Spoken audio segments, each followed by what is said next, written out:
నమస్తే Bhavat media news కు స్వాగతం। ఉప్పల్ నియోజకవర్గంలోని పలు డివిజన్ల ముఖ్య నేతలు కార్యకర్తలతో ఆత్మీయ సమావేశం పాల్గొన్న మల్కాజ్గిరి పార్లమెంట్ బీఆర్ఎస్ అభ్యర్థి Ragidi Laxma Reddy, MLA Bandari Laxma Reddy, BRS party రాష్ట్ర నాయకులు సోమశేఖర్ రెడ్డి, కార్పొరేటర్లు ప్రభుదాస్, దేవేందర్ రెడ్డి, గ్రేటర్ నాయకులు సాయి జన్ శేఖర్, మాజీ కార్పొరేటర్లు కొత్త రామారావు, శ్రీనివాస్ రెడ్డి, గోల్డూరి అంజయ్య, డివిజన్ అధ్యక్షులు, సీనియర్ నేతలు, ఉద్యమకారులు, కార్యకర్తలు।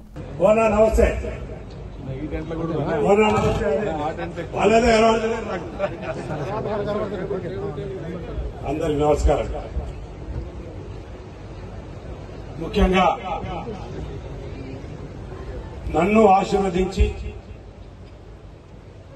కేసీఆర్ గారు, ముఖ్యంగా మన బండారి లక్ష్మణ కూడా మీ అందరికీ తెలుసు, ఎన్నో సేవా కార్యక్రమాలు చేసి మరి మీ అందరికి దగ్గరై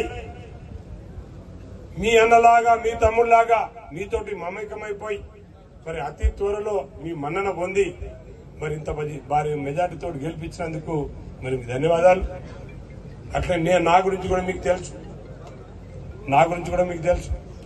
నేను కూడా గత 25-30 సంవత్సరాల నుంచి వెళ్ళి మరి మన ప్రాంతంలో ఉప్పల్ కాన్స్టిట్యున్సీలో నేను కూడా లక్ష్మణ లాగా ఎన్నో సేవా కార్యక్రమాలు గారు మరి కొడంగల్లో ఓడిపోయాడు, వీడికి వస్తే అందరు దీవించారు, సరే ప్రశ్నిస్తాడు, గొంతు పెద్ద ఉంది అని చెప్పి అందరు అనుకున్నారు మరి రేవంత్ రెడ్డి గారిని।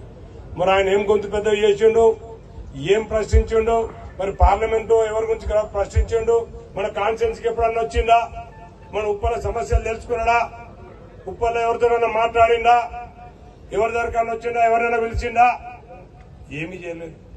ఎంపీకి వచ్చిన ఫండ్లను కూడా ల్యాప్స్ అయ్యే పరిస్థితి తీసుకొచ్చిండు మరి ఆయన దాన్ని చూసుకున్నాడు, ఆయన ముఖ్యమంత్రి కావాలి।